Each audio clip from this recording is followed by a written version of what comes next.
elle fait signer quelque chose à mon père et mon père a signé. Elle a dit bon.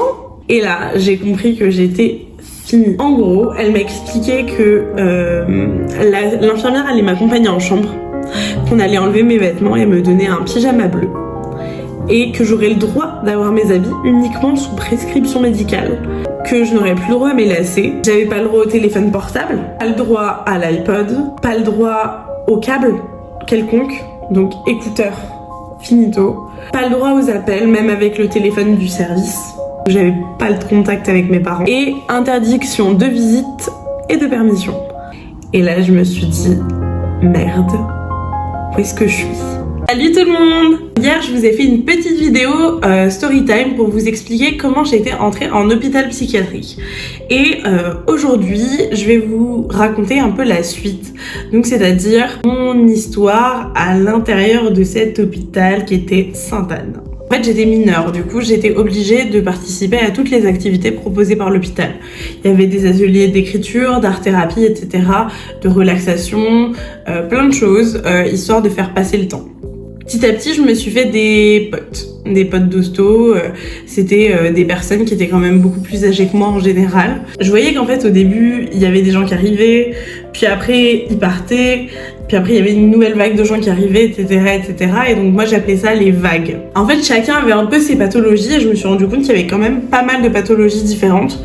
Donc, en posant des questions, en observant les gens, j'ai compris qu'il y avait vraiment plusieurs types de personnes. T'avais ceux qui étaient là pour dépression, burn-out, professionnel, etc., qui étaient, souvent, eux avaient le droit de rester dans leur chambre, mais ils étaient souvent au calme, souvent très taiseux, etc. Des personnes qui avaient des pathologies plus lourdes, donc des personnes bipolaires, des personnes schizophrènes, des personnes schizoaffectives. Il y avait aussi pas mal de personnes avec des TOC sévères, des syndromes de Gilles de la Tourette et tout ça. Et il y avait des personnes qui étaient complètement shootées et on savait pas trop ce qu'ils avaient, mais en tout cas ils étaient tellement shootés qu'ils marchaient comme des zombies dans tout l'hôpital. Vous vous souvenez quand je vous parlais de ce monsieur ? Et là je vois genre un mec allongé par terre qui est en train de baver et en train de se traîner au sol en demandant une cigarette. Il avait l'habitude de faire ça et c'était un des mecs les plus chelous de l'hôpital en fait. Il y en avait plein. En fait, tu voyais qu'ils avaient vraiment sombré dans leur pathologie, quoi. Il y a une dame qui était très très drôle, on va l'appeler Manuela. Et Manuela, c'était une dame très âgée qui vivait dans une chambre seule. Et en fait, il l'avait mise dans une chambre seule parce qu'en fait, elle volait sans cesse les objets des gens en disant que c'était à elle, que son fils lui avait amené, etc., etc. Elle était très sympa. Genre, moi, elle m'appelait toujours ma chérie, ma petite et tout. Et elle m'aimait bien et moi, je l'aimais bien aussi. Je la trouvais vraiment trop mignonne. Le truc, c'est qu'elle était très, très âgée. Et je pense qu'elle avait Alzheimer ou quelque chose comme ça. En tout cas, elle se souvenait très très peu de son fils. En fait, quand elle le voyait, elle parlait tout le temps de son fils, mais quand elle voyait son fils, elle se souvenait pas de lui. Et puis il y avait tout un truc où en fait, elle hurlait à chaque fois que les infirmières venaient lui prendre les constantes ou quoi. Elle hurlait oh vive. Elle hurlait ça dans tout l'hôpital. La première fois, tu te demandes ce qui se passe. Les fois suivantes, tu laisses tomber parce que tu sais qu'elle crie tout le temps ça en fait à chaque fois que quelqu'un s'approche d'elle. Un jour, on était avec un mec que j'aimais bien, plutôt bien. Bon, ok, c'est mon ex. On était en train de marcher dans les couloirs de l'hôpital et il était peut-être 21h30, 22h. En tout cas, il n'y avait pas beaucoup de patients dehors. On était en train de marcher en fait dans l'hôpital et à notre étage, on voit une porte ouverte avec la lumière allumée. Et là, on regarde à l'intérieur de la chambre et on voit Vincenza allongée sur le lit. Sauf que c'était pas du tout sa chambre. Donc on s'est dit, mais merde, elle va se faire engueuler encore. Si ça se trouve, ils vont l'enfermer en chambre et tout. Et on voulait pas qu'elle se fasse enfermer en chambre parce que la pauvre, on l'aimait bien.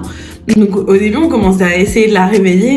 Manuela, réveille-toi et tout. C'était compliqué parce qu'elle voulait pas se réveiller. Du coup, on s'est dit, ok, écoute, faut qu'on la sorte de la chambre au moins. Et puis au mieux, on la met dans sa chambre, quoi. Moi, je fais le guet, je regarde s'il y a pas d'infirmier qui passe, etc. et tout. Ce mec-là en question, il décide de la porter. parce que Vincenza était vraiment très petite, très menue, à porter comme ça, et moi je faisais le guet et on marchait très vite dans l'hôpital pour pas que ni les infirmiers ni les patients ne nous voient porter Manuela.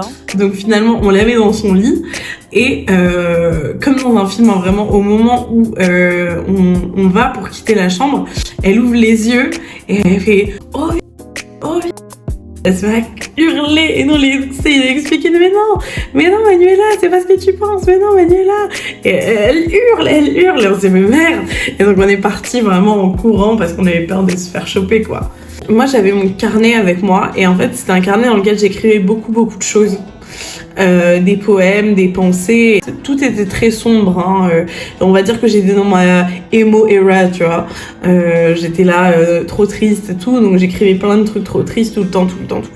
Un jour, en fait, je vais voir la psychiatre. Elle me dit, en tout cas, c'est très gentil d'avoir montré votre carnet à telle infirmière. J'étais genre, mais qu'est-ce qu'elle raconte celle-là?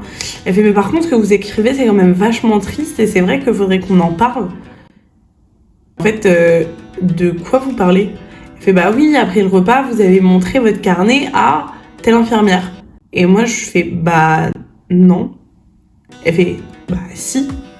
Moi, je fais non, moi j'ai pas montré mon carnet à qui que ce soit, c'est mon carnet, je le montre à personne en fait. C'était lunaire parce que j'arrêtais pas de dire que c'était pas le cas. Ils ne me croyaient tout simplement pas. Donc moi, j'ai été super choquée et à partir de là, je me suis mis à cacher mon carnet de peur que les infirmières, les aides-soignantes et tout le lisent. Bref. Donc comme je vous ai dit dans la précédente vidéo, j'avais une coloc qui était bien plus âgée que moi. Et en fait, plus tard, elle est partie, j'ai eu une nouvelle coloc qui est partie aussi. Et enfin, arrive une nouvelle journée qui commence et on me dit bah tu vas avoir une nouvelle colocataire. Donc moi je m'attendais au pire, sincèrement. Je me suis dit ouais, je vais encore tomber sur une maboule ou alors une personne qui dort à 7h et la vie va être un kiwi.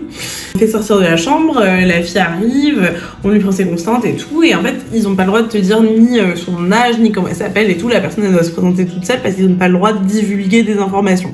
Quand je vois que l'infirmière sort de la chambre, moi je rentre dans la chambre et là j'ai la surprise de voir une fille qui a mon âge. La fille se retourne vers moi avec un énorme sourire et me dit « Hé, tu veux un ficello ?» Et là ma gueule, coup de foudre amical direct. Cette fille, je l'ai kiffée à fond, je l'ai kiffée. Elle était incroyable. En fait la fille elle avait une vie vraiment trépidante. Et en même temps, super compliqué parce que quand tu sais pourquoi elle a été trépidante. Mais je pense que si un jour j'ai la possibilité, ce sera elle de raconter plutôt son histoire qu'à moi. Donc on la laissera raconter. Pour l'instant, je l'appellerai Vicky. Vicky et moi, on se ressemblait beaucoup sur certains points et on était très différents sur d'autres.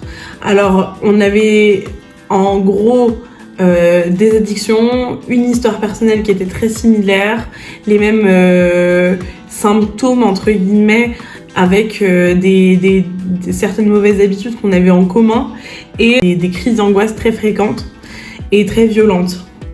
Et ça a fait qu'on s'est tout de suite sentis très proches l'une de l'autre. Ça a été une amitié super fusionnelle, on faisait les 400 coups ensemble.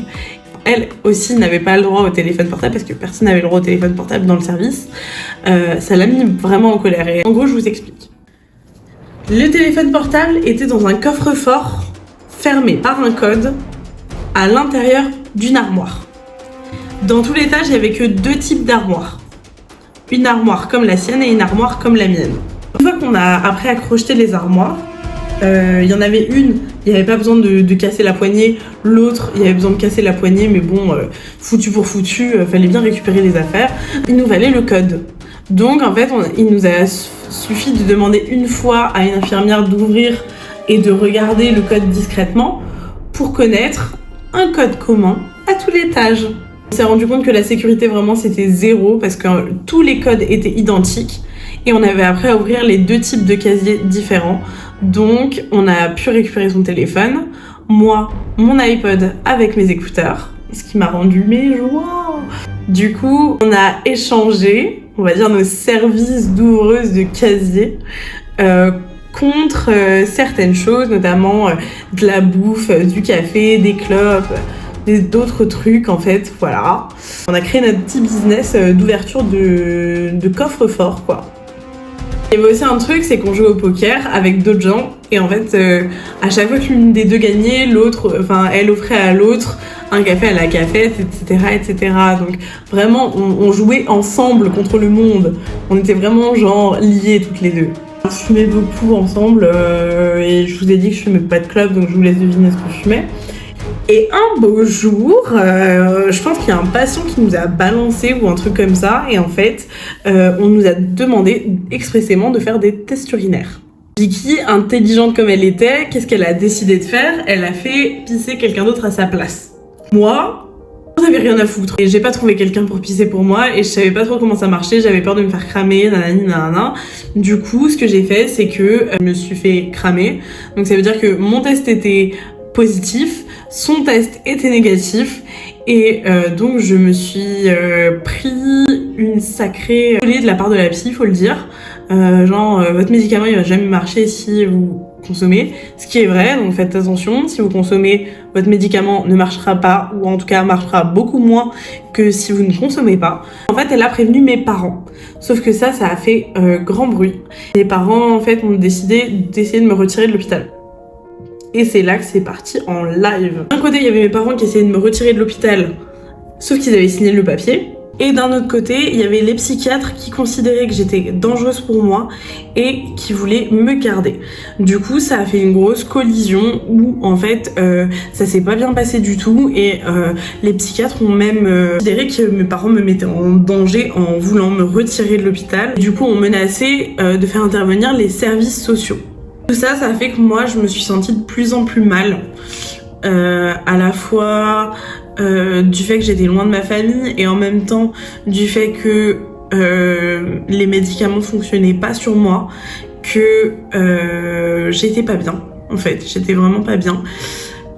Et j'avais ce sale réflexe en fait de toujours dans ces phases down très deep et très très sombres, penser simplement qu'il fallait que j'existe plus pour que les problèmes s'arrêtent. Ça paraît rapide quand je le dis comme ça, mais en fait, tellement de douleur, toutes ces histoires, que c'est difficile de vous faire un résumé comme ça d'un truc aussi profond et aussi mal vécu que cette histoire. Ça m'a mené à faire une TS à l'hôpital. Je vous dirai pas comment parce que je veux pas donner des idées aux gens. Je veux pas que des gens s'inspirent de cette histoire pour faire eux-mêmes des bêtises à l'hôpital. En tout cas, là, ça a été un peu dramatique. Donc on m'a mis déjà hors de danger. Et à partir de là, on a pris toutes mes affaires qui étaient dans la chambre double. On les a mis dans une salle de bain fermée à clé. Enfin, c'était une salle de bain du service à laquelle personne n'était censé avoir accès. On verra ça plus tard. Et moi, on m'a mis dans une chambre seule, une chambre d'isolement, fermée à clé, et j'ai été contentionnée.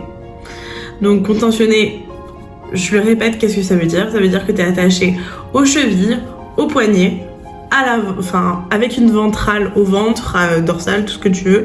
Mais en gros, t'es attaché au lit. Et donc, si tu veux pisser, eh ben tu pisses dans une bassine qu'on te met sous les fesses. Si tu veux chier, eh ben c'est exactement pareil. Donc vraiment l'hygiène dégueulasse.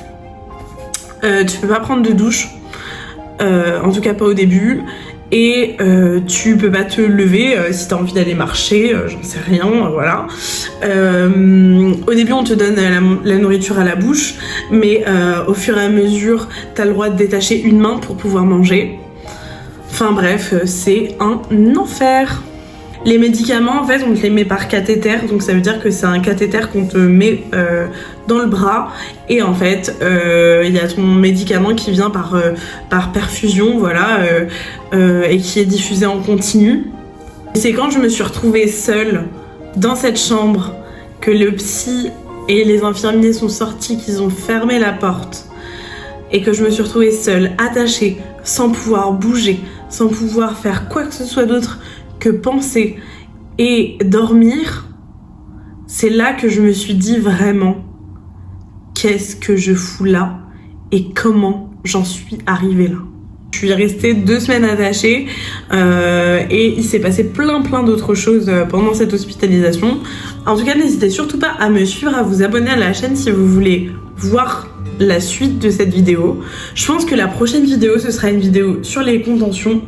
Comme ça, je vous expliquerai un peu tout le concept de la contention, comment ça se passe, pratiquement qu'est-ce que tu fais, etc. Ce sera une vidéo, je pense, beaucoup plus courte, mais voilà, comme ça vous pourrez un peu avoir ce panorama-là de savoir qu'est-ce qui se fait en psychiatrie aujourd'hui pour calmer les gens.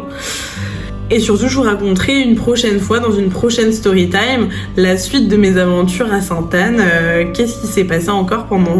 Là, on en est à peu près à 2 mois d'hospitalisation et j'ai passé 4 mois et demi là-bas. Donc autant vous dire qu'il s'est passé encore d'autres choses que je vous raconterai plus tard. C'est la fin de cette story time. Bon, c'est une fin pas joyeuse. Voilà, en tout cas, merci de m'avoir écouté. J'ai hâte de savoir ce que vous en avez pensé. En tout cas, je vous fais plein de gros bisous. Et à bientôt. Bye.